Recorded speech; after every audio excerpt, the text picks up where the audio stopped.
Well, thank you everyone for joining the Darien Library for our program with author Brie Doyle and her book, You Should Leave Now, Going on Retreat to Find Your Way Back to Yourself, published in July 2021. Brie Doyle is an author, a retreat guide, and a teacher. She hosts retreats for healing and transformation in the US and abroad. Brie has been a teacher in some capacity for over 20 years, as well as a student of contemplative practices for as long as she can remember. When she was 19, Brie lived in Nepal and studied under multiple teachers in yoga, Buddhism, and philosophy, which would plant the seeds for the work she now shares. Her beautiful website, www.briedoyle.com, is packed with information on her many programs. She also writes contemporary fiction, both adult and YA. We'd like to thank the Friends of the Library for making this terrific program possible tonight, as well as our partners at Barrett Bookstore, where you can pick up a copy of this title. Please type any of your questions into the Q&A field and we'll get started, and I'll turn it back to Brie. Sit back and enjoy. You're in for a treat. Hey, Brie. Hi, thank you guys so much for having me. I'll go ahead and jump right in.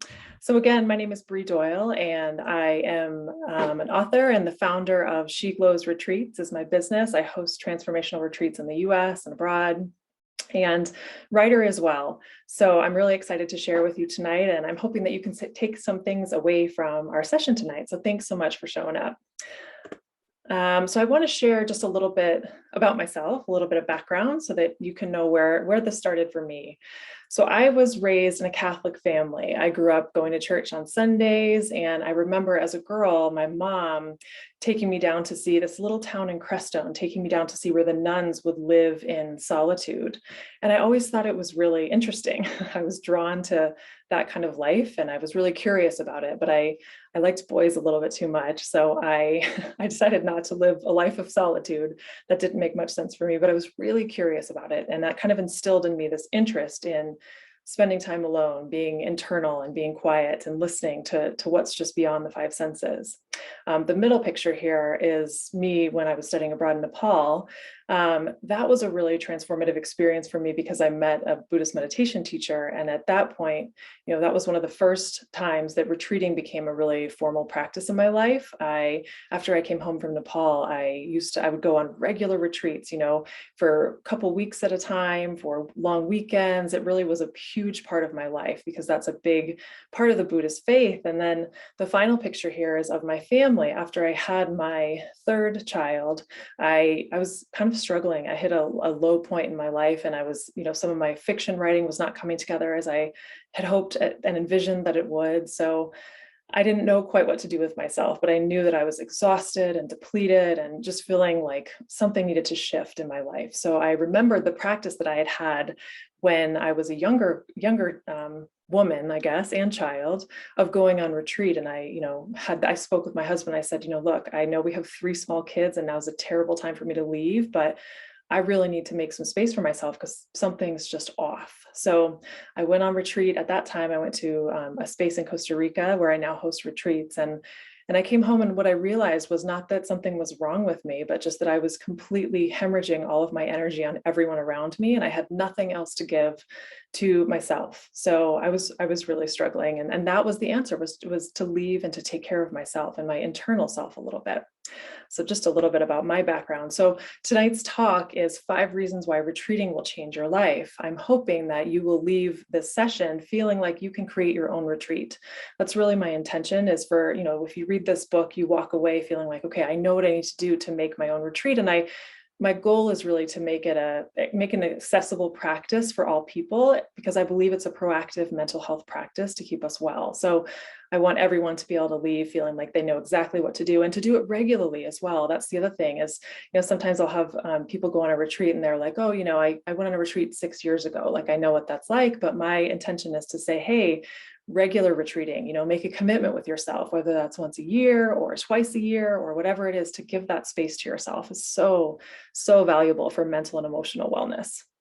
So 5 reasons why retreating will change your life. Okay. Just to start, I just want to go over what is a retreat.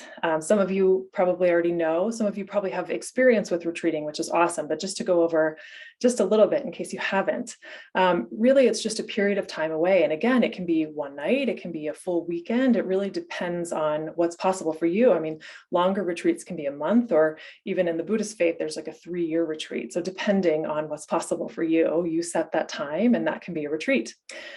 I really encourage solo time. Even if you join a group retreat, having some time alone, solitude, silence is a really important part of retreat.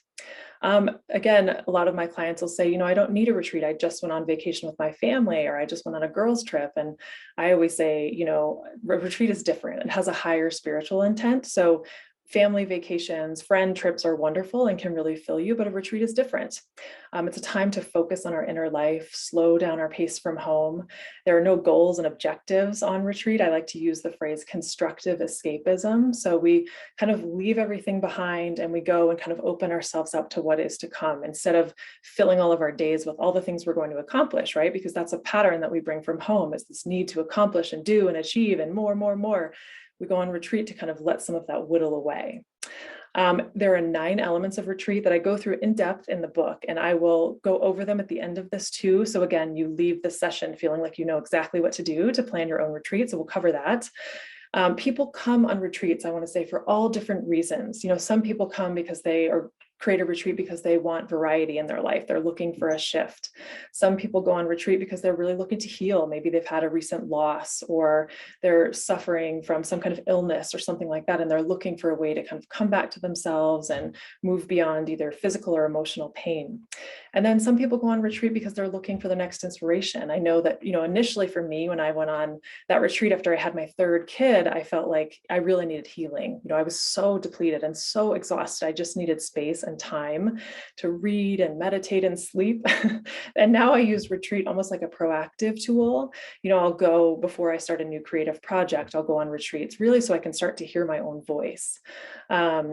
My mission is, like I said, to put retreating on the map for all folks. So it doesn't matter what your budget is. A lot of people say, well, I can't, afford an expensive retreat in Costa Rica, or, fly all the way to India, or, whatever it may be. But my intention is to say, hey, you can do a retreat in the cabin in the woods, or, your friend's basement.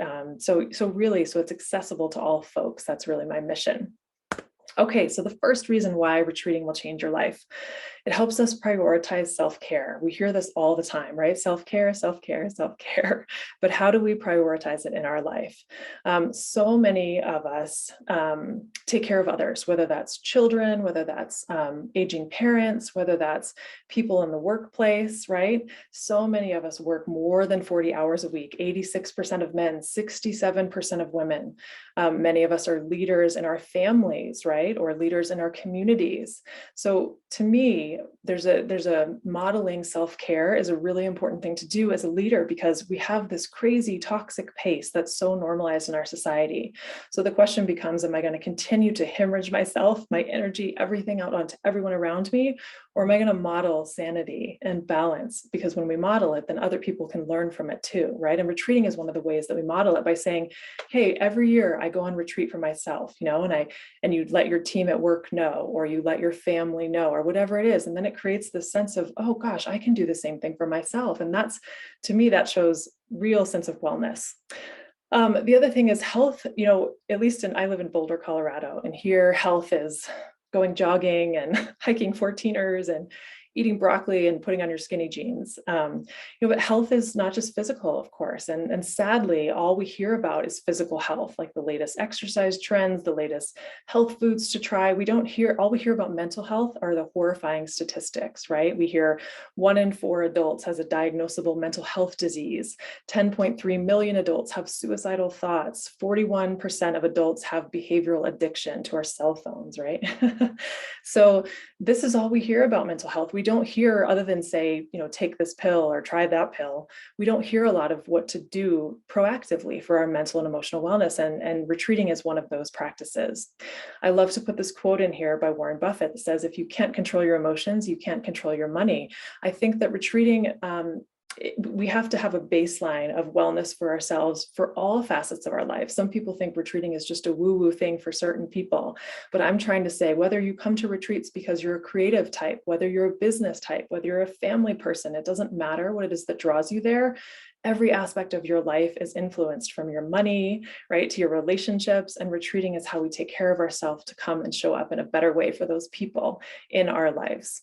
My family pact, my husband and I have this agreement that he and I will each go on retreat once a year by ourselves. And it's, we have small children. I have 3 small kids, but it's something that's so important to both of us, because we know that we're better for each other when we take time for ourselves. So prioritizing self-care.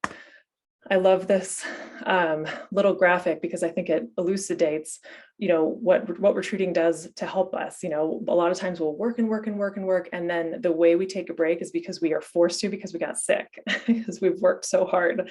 Retreating, setting these, once a year, once every 6 months, something like that. It's like a little bit of intermittent rest, right? So we can take care of ourselves throughout our lifetime, so that we're not just having these huge surges and huge crashes, because that's a really intense pattern to continue. So, okay, number 2, how retreating will change your life. Sip of water.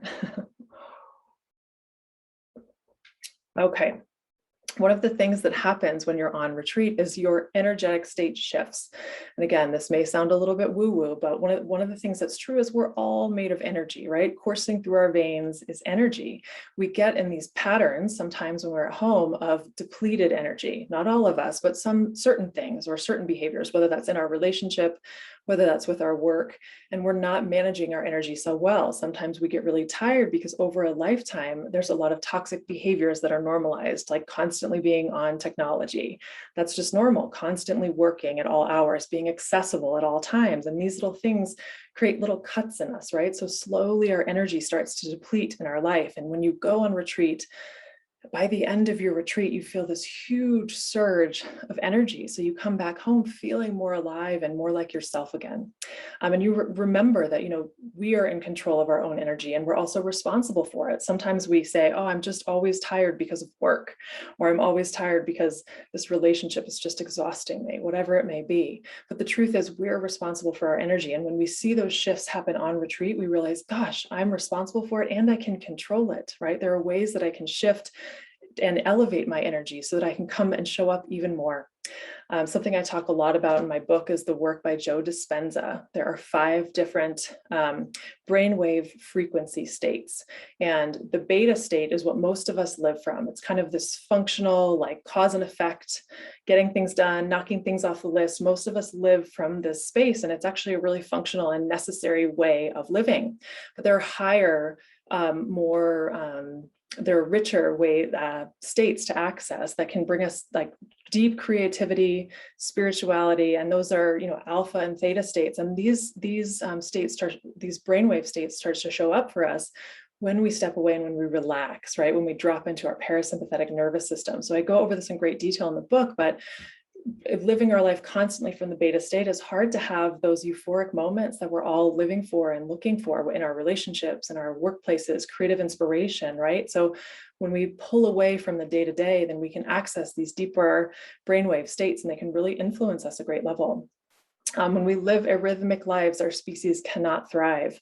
One of the main things we do on retreat, one of the first things that we do on retreat is take care of our basic needs. So I have on my retreats that I host, I have people show up and they say, I want to come to yoga and I want to try this meditation and I want to come to all these classes. And I say, that's fantastic. Please show up to these. But if you haven't slept, don't come to yoga. Take care of your basic needs first, because a lot of us are not living in ways that support our basic needs, right? So that's eating nourishing food, sleeping as much as we need to, taking space to just read and journal and reconnect with nature, putting our feet in the dirt and our face in the sun or the snow or whatever it may be, right? These really basic things that are elemental for our species, but we're not living this way day to day because it's not normalized in our culture anymore. But retreating, we go back to those things, and basic needs first is what I always say on retreat. We take care of those first, and then we can expand beyond that. One of the things we do on retreat, and this happens even when you create your own retreat, is we dose DOSE, really hard with the happy hormones. Again, there are chemical patterns in our brains. And again, I talk about this quite a bit in the book, but when we go on retreat, we hit these happy hormones really hard. So dopamine, when you're meditating, when you're doing regular meditation, which is what I suggest on retreat, dopamine is created in the body. Oxytocin, if you're in a group setting and you're touching and reflecting and having positive outlook, hugging, things like that, then suddenly you're flushed with oxytocin. Serotonin, just by being in the sun, right? Or being out in nature can influence and bring in serotonin in the body. And then endorphins, moving, that's another basic need, having some sort of daily movement that so easily we can let drop out of our schedule. So when we flush ourselves with these happy hormones, truly it influences our energetic state overall. We come home feeling alive and open and excited and ready for more. Number 3, the third reason why retreating can change your life. It allows space for emotional reflection and integration. I'm sure some of you before have met people who have had really very little materially in their life, but yet there's like this sense of ease and peace and happiness that shines out of their faces. Hopefully you've met someone like that in your life. I know for me, these are some pictures of me when I was living abroad in Nepal, and it was a really tiny, up in the Himalaya mountains, it was this really tiny shack, but the family, they had very little, but they treated me like I was a queen. I sat on this pedestal. I was the only one who slept in a bed. Kindest, most open-hearted people, had very little, but seemed so content with the life that they had. And then on the flip side, some of us have met people who, seem like they might have everything on the exterior. They have the nice house, the beautiful looking relationship, and yet are always complaining, right? We've met people like this. Maybe we've even been people like that, one side or the other, all of which is okay. I think what retreating allows us to do is really to reflect on our emotional state, right? To break some of the patterns that we have that are not serving us anymore.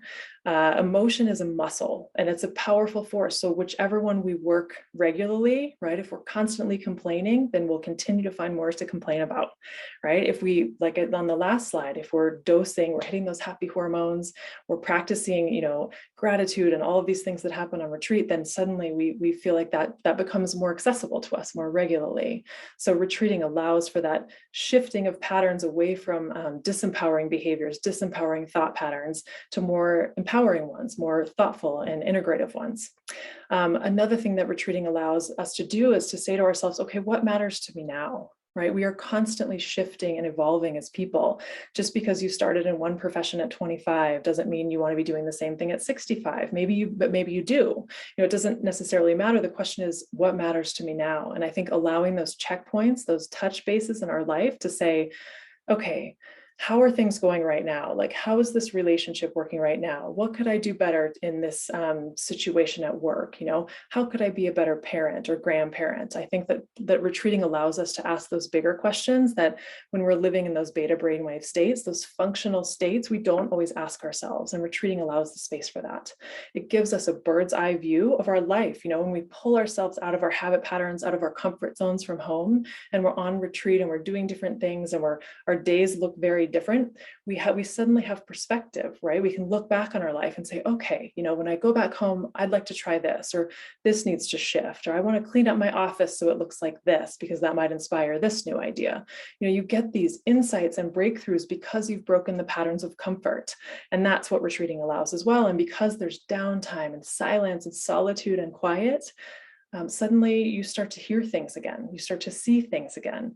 So many of us are so influenced by all the people around us, by the constant social media, by whatever it is that we're constantly consuming. On retreating, we shut all of that off, and suddenly we can hear insights again. So allowing for that emotional reflection and integration. I added this on here. This is a little activity that I love to do in person. I just wanted to give it to you, and I can email it to you guys at the library as well, in case any of the people who are here tonight want to use this. But one of the things that I like to do when I'm retreating, and I offer this for my participants too, is just this little pie graph. And what you do, I don't know if you can You probably can't see that very well. Well, what you do is you go through and you imagine shading in each category of life. So if you're feeling like my relationships are really strong, then you'd fill in the whole pie of relationships, like all the way up to the end would be 10, let's say. And that little dotted line in the middle, imagine that being like 5. Like, let's say your relationships are really thriving, but you're struggling with your finances. Maybe that would be down at like a 2. So go through, and you can take a picture of this on your phone too, if you want to, and do it later. Go through and shade this and see just where you are. This is not about judgment. It's just to give you a snapshot, a quick visual of like, okay, these are the things, this is what my life looks like at this time. And again, this will change. If you retreat next year, it'll look totally different than it does today. And so this is just a great visual touch point for you to use and really check in with yourself to see where you are. One question I love to give people with this after they do this exercise is, okay, once you filled in your pie, is there one area that you could put a little more energy into and it would elevate all of the pie slices? One of the things I've realized for myself is that, and I've been working on this, is celebrating. I'm a achiever. I'm a go-getter. So I work a lot. I work really hard. I like to knock things down, get it done, take care of my kids, make great meals. I do all these things, but I often have not, in the past, I haven't always stopped to like appreciate and celebrate, even birthdays, even like going out with friends on my birthday, something as little as that. But noticing that if I put a little more energy into just celebrating what's before me, then all of the rest of the categories of my life elevate a little bit. So is there a category for you that if you were to just put a little more energy into, it might elevate the rest? So take this and give it a try. And if you use your own retreat, try it if you do your own retreat, try it at that retreat, use it at future retreats, feel free to use it. Okay, the 4th reason why retreating will change your life. Another sip of water. Finding your voice and connecting to creativity. Hopefully you've had moments in your life where it's like a gut instinct. You just know something is right. You're not sure exactly why, but it just feels right. Maybe you walked up to a house and you're like, this is my house. Or you met a certain person and you're like, gosh, this person, I want this person in my life. You've had those moments of just clarity when you can't explain, but something is right. For me, a couple of my moments when I met my husband, I felt like, gosh, he's really different than any of the other guys I've met. Studying abroad in Nepal, I remember people being like, why Nepal? And I had never been abroad. So I was like, gosh, the mountains. I mean, I didn't know, but I knew, you know what I mean? And it was like, after going, I mean, it changed me completely. So that was a moment of pure instinct and knowing.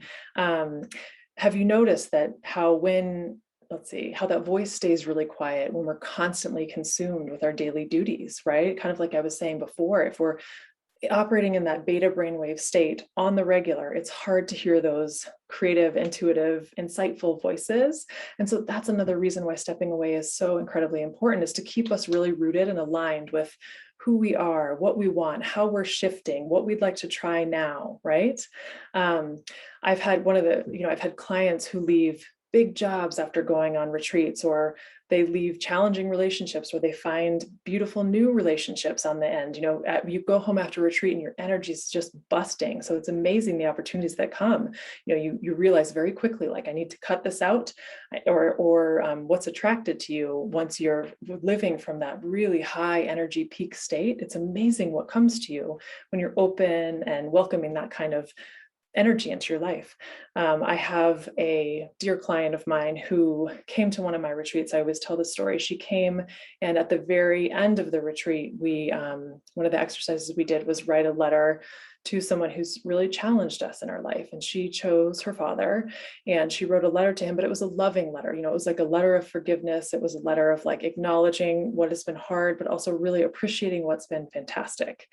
And she went home after the retreat and she shared the letter with him, and they had a really tearful and wonderful connection. And it was not 4 months later, he suddenly and out of nowhere had a cardiac episode and passed away. And she's told me since then that, like, having the time, making the time to do that kind of an exercise, write that kind of a letter to someone who really matters, and actually take the time and have the energy to share it with them, helped her healing process in his passing, because that was a really, really hard thing for her to go through. So, when you take the time, it's like we're rooted instantly back to what really matters. When you take the time to do these things and make this space, it's like, with all certainty and clarity, what really matters in your life. In my book, I talk a bit about, I want to shift to creativity a little bit, why retreating helps creativity. In my book, I talk a little bit about this. I think he's British. This British writer from the 1920s named Graham Wallas. And he was the first one to come up with the trajectory of what it takes to have a creative output. And he said there are 4 steps to have a creative output. The first step is preparation. So kind of bringing in materials, thinking about different ideas, trying on different ideas. The next stage is incubation, holding those ideas, this not aggressively, not with force, but just like, okay, I'm going to sit with this, I'm going to be with this and see what bubbles forth. The next stage is illumination. So this is the aha moments, right? Like you have these insights, you have all this material or these ideas or whatever it is, and then suddenly you're starting to make connections or have new ideas. Or so this is the breakthrough moments that come in illumination. And then finally is the stage of verification. So you test your new creative idea or you share it with the outside world. Maybe it's a short story you've written and you finally share it at the coffee shop or on a Zoom meeting. Or maybe it's you've created a new product and you put it out there to see how it's received by your following.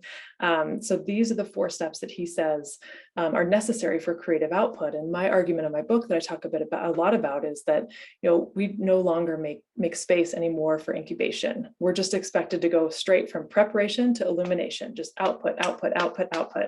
There's no space to just contemplate, sit with, be with, ruminate, have ideas, right? So that's what retreating allows, is that space for contemplative practice. That's why it's so important. And again, it's not necessarily a tangible thing. It's just holding space for quiet, for ourselves.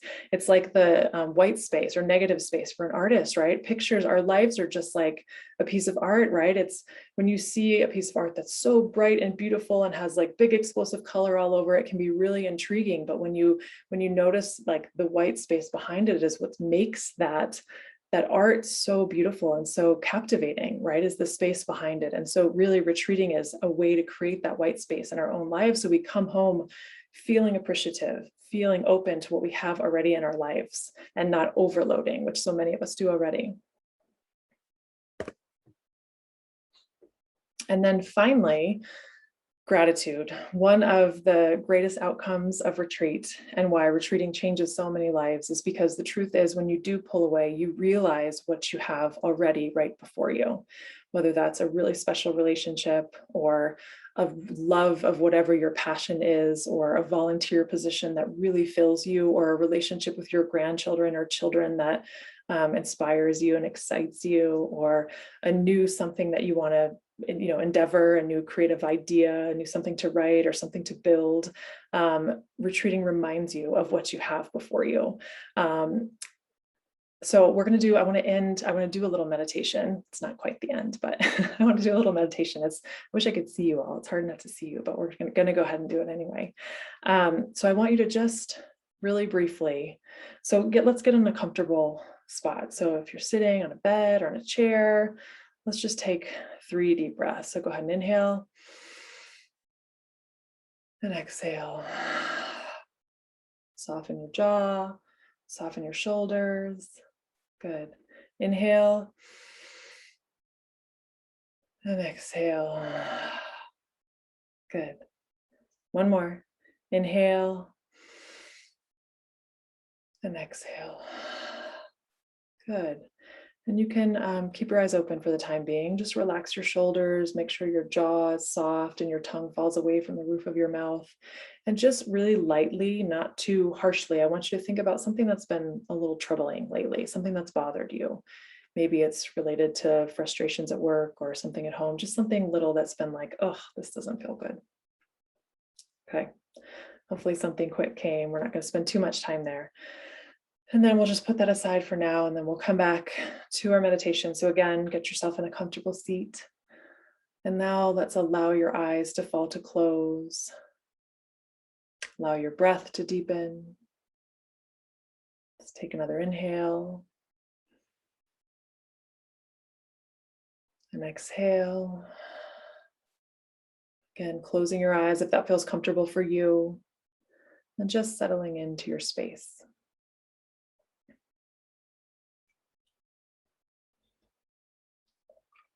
Okay, now as you're sitting here, I want you to envision in your mind and also feel in your body. I want you to think of one thing in your life that you can be deeply, deeply grateful for. And maybe even let a smile come across your face. Maybe it's a relationship you have with a kid or a partner. Maybe it's something you're really proud of, something you've done before that you feel really, really a lot of pride around. I want you to feel in your heart, feel so grateful for that. Maybe it's a place you've traveled to, somewhere that changed your life, like Nepal changed mine. Or maybe it's something you've created for other people that's meant a lot to you, that gave you a lot of fulfillment. I want you to imagine filling your heart up with that sense of gratitude. Feel so grateful and feel like you're in that moment, you're doing that thing, or you're with that person. Good. Imagine what it felt like to be with them. Imagine what it feels like to be with them or to be in that special place. Good. Keep breathing.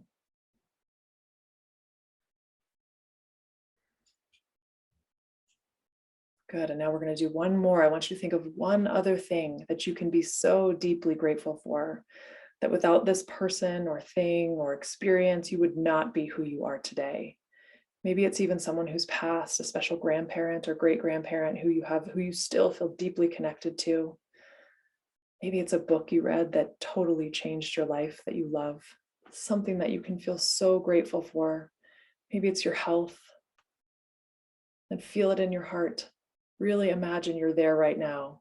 Access those happy hormones, like really, really feel it. Let's take some breaths. Keeping your eyes closed. One more breath, inhale. Exhale. Good. You can open your eyes. And just loosely, I want you to think about that thing that challenged you just a little few minutes ago. Answer this question in your own head. All I have to do is. All I have to do is. Hopefully you've come up with some sort of answer. Just a reminder that one of the great things about retreating and taking time to step away, like I said before, is that sometimes it takes us leaving to appreciate and remember what we have right before us. If there's something that's challenging you in your life, all we have to do is remember gratitude. It's always the way, right? It's always the way to come through those challenges, those big, hard things that we all deal with. So, great, thank you. So I want to finish with the 9 elements of retreat, because as I said, I want you to leave here feeling like you know what to do to build your own retreat. Again, my book goes into great detail of each of these elements and how to do it, or if how to choose a retreat, if you're trying to choose a retreat to join. It's different for every person, but I want you to feel like you can do your own. So the 9 things that need to be included for it to really be a retreat. The first one is solitude. Like I said, that'll be easy if you're going on your own retreat, right? But if you're joining a group retreat, I highly suggest finding time during the day to have some solitude. And whether that's, maybe skipping one of the sessions to walk on the beach or in the forest by yourself, really creating space for solitude, because that's part of what shifts our energy while we're on retreat, is really making that space. The second one is disconnect from work and home life. I always say to people, send one last email or one last text message or whatever it is, and say to your family and to your workplace, like, hey, I'll be back in however long your retreat is. I'll be back in a weekend. I'm going to be out of touch for this weekend. And thank you for respecting that. I'll be in touch as soon as I'm done. One of the things that happens on retreat is sometimes we hit what I call the wall. So at a different point on retreat, we'll feel bored or like, oh, do I really need to be doing this? Right? We hit the wall, and then our tendency is to be like, I'm just going to check Facebook, or I'm just going to call someone from home, or I'm just going to, right? So we want to reach out and reconnect. push through that, I would say. Really hold that boundary of disconnecting. And when you send that message at the beginning saying, I'm going to be out of touch, then it keeps you honest too, of holding that boundary. And also people from home understand that, like, look, this is time for you to be by yourself. So really connect from just work and home life, and even shutting off your phone for the weekend. That's a really fantastic practice too. I spoke about this earlier, but the third element of retreat is reconnecting to your basic needs. And again, that's like sleep, proper nourishment, connecting with nature, really basic things that our species was meant to do all the time, but we no longer do. So whatever it is that you need to feel that full feeling again, usually it's very simple, right? Eating good food, sleeping enough, do it, right? If you need naps, that's, for me, that's something that never happens, but man, it's a luxury, and I take it on retreat for sure. So whatever it is, connect with your basic needs first, and then you can dig into your mental and emotional needs next. Every retreat does have what I call expansive self-study. So even if you're doing your own retreat, this is for your mental, emotional growth. And I always suggest bringing like some books, or maybe an audio or a podcast, something like that, that kind of challenges and pushes where you are. I love to bring, like either something self-helpish or a spiritual book, a Dharma book, something like that, a philosophical book that brings you to a new understanding of something. So bring something like that too, so that in some of your downtime, you can be reading and expanding yourself in that way. Healthy introspective practices. So, again, when I host retreats, we do lots of yoga and breath work and meditation and these kind of things. You can do this too, right? There are all kinds of apps and all kinds of different creative ways to do these things, but it's really important that you keep a healthy physical practices as well. So going on a hike each day, being outside each day, right? Doing your yoga, doing your meditation. So when we have nothing else to do but retreat, really scheduling our days so that we have healthy physical practices, so that we have, mental, emotional growth. Meditation is an element of retreat because, it's a foundational part of really understanding our own consciousness, I believe, and detaching from some of the neuroses that we live with, that it's not our fault, but meditation helps us really have a stronger sense of who we are and to release some of the patterns that are holding us back. So I talk a lot about meditation, how to do it. On my website, there's tons of different tutorials about meditation. I have what's called the self-retreat kit. So if you want to do a retreat yourself, but you want more guidance, I have like breathwork videos and yoga classes and things like that. So you can just plug it into your own retreat, but you can do this by yourself too. So, but meditation is a huge part of retreating. I recommend doing at least 3 sessions a day, maybe even 4. If you're a beginner meditator, I would suggest doing 5 to 15 minutes. If you're someone who has a lot of experience with meditation, do 15 to 30 minutes each session and do it 3 times a day. Really, it's like stripping away those layers of anxiousness, of the pace of everything back home, and just dropping down, right? So make the time for meditation. Silence and other aesthetic practice. The practice of withholding is fascinating to me. We live in a world of decadence. We can get everything and anything at the drop of a hat. That's fantastic. So experimenting with the lever of taking something away is how we really grow and stretch ourselves. So on my longer retreats that I host, I have a full day of silence. It's a guided day of silence.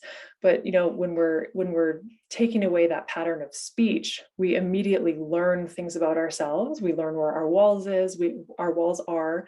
We learn where we're holding our own selves back, and all kinds of new insights come. So you can do this with all different things. Some people will come to retreat and they will stop drinking alcohol, or maybe you want to try eating certain foods, or try intermittent fasting, like skip breakfast, or so there are all different ways to experiment, but retreating is the perfect container to experiment with those healthy aesthetic practices that show you more information about yourself. So experiment with that. Silence is, if you don't know which one to do, silence is always the one. And maybe that just means holding silence in the morning. If you're on a group retreat, again, find a time during the day to hold silence, maybe eat a meal by yourself, something like that.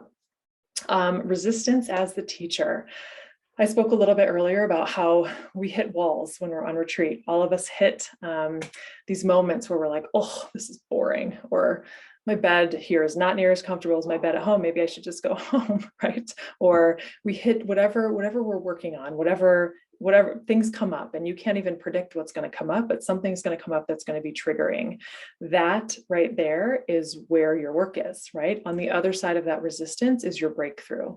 So I always say to people, when your resistance comes, when the wall is coming, don't run away, don't go back home, don't call a friend, right? Like, the resistance is there to teach you something, and your breakthrough is right on the other side of it. So stay with your resistance. And then finally, connecting to the divine. This can mean all sorts of things for all different people. For some people, it's religious. For some people, it's not. To me, it's that sense of, that knowing, that like truth, that feeling of like things feel aligned. I'm doing what I'm meant to do. I'm loving who I'm meant to love. Like, that sense of like personal power. That's how I feel connected to the divine. So whatever it means for you, to me, it's like, again, really opening up and receiving what's coming to us. And that's what retreating makes space for, is different ideas, different messages to come. And to me, that feels like a very divine experience, to have those insights, to have those breakthroughs, and retreating is where we have them. So I hope this helps you, these 9 elements to include in your retreat. And again, you'll find more information on all of this stuff in my book. And I'm happy to answer any questions too as they come up, or I love emailing and being in touch with people that come to my presentation. So please, if you have questions, I would love to answer those questions. But those are the elements of retreat. So you can get my book at the library, which is fantastic. You can order it to buy, of course, too. And then I do have a website. I'm very active on my website. I write a blog a week. It's just briedoyle.com. And then I'm also on Instagram at Wellbeing by Brie.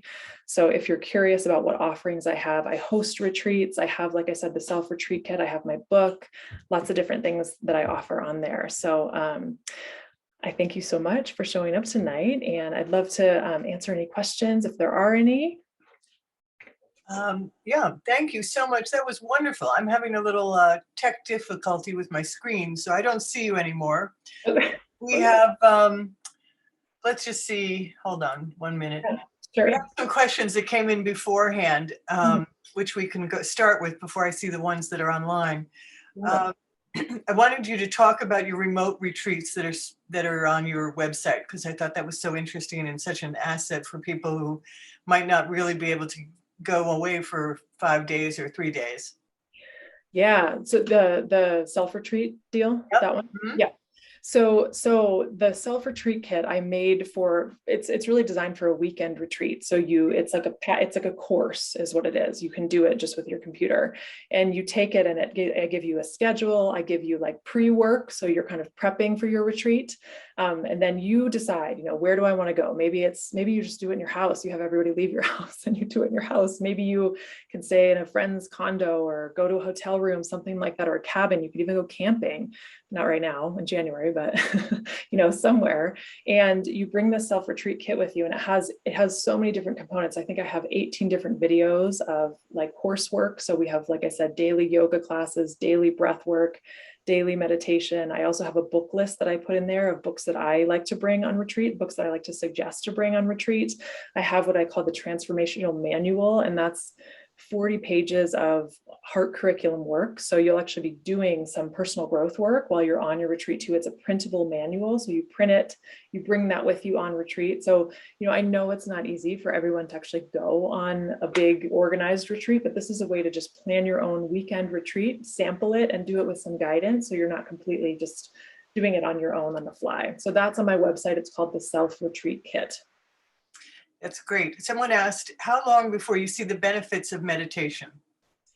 I think pretty immediately, but I would say give it 2 weeks. Give it 2 weeks of like commitment, and that, start with 5 minutes. If you've never done it before, don't make some outrageous goal of 30 minutes for 2 weeks. That's a long time, even for an experienced meditator. So I would say start with 5 minutes.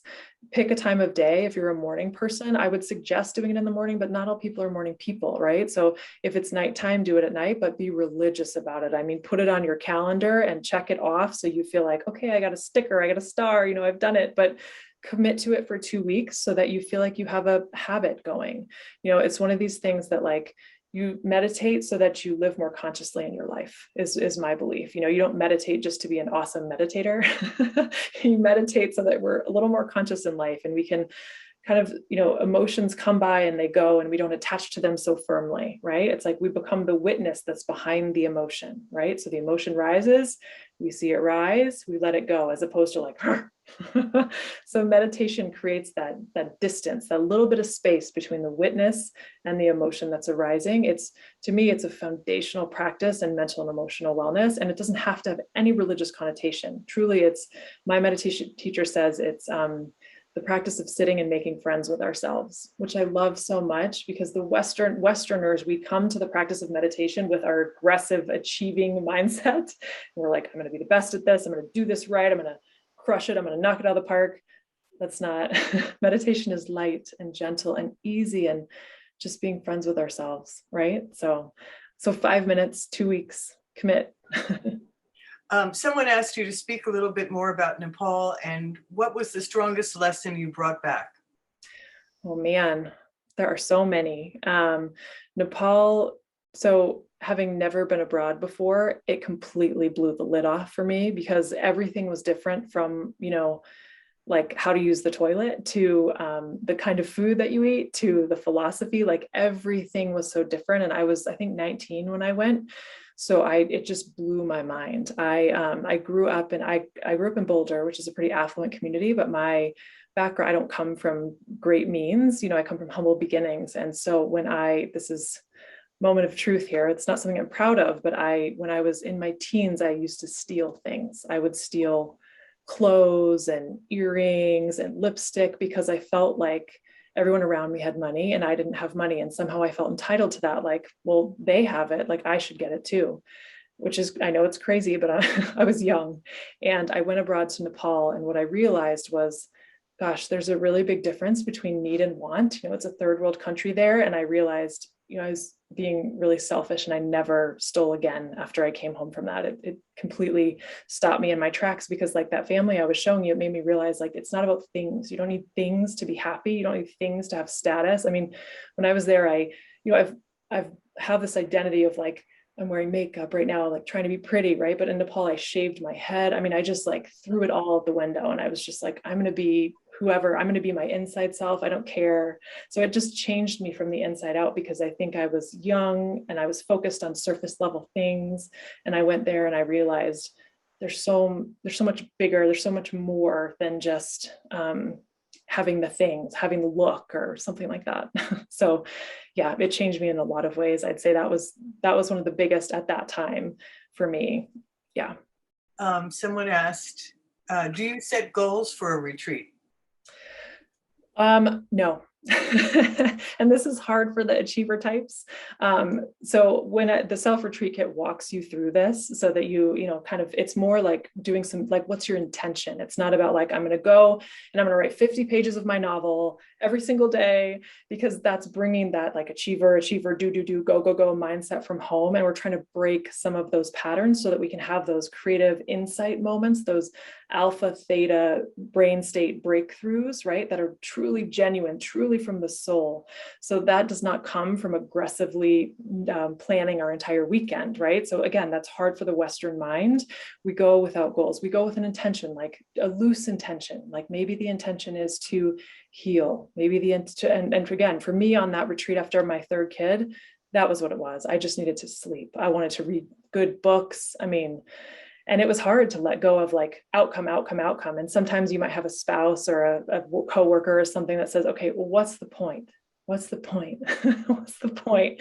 And, we have to train ourselves to be like, constructive escapism is the point, like, I'm just going to make some space for me, and first people will look at you like, wow, must be nice.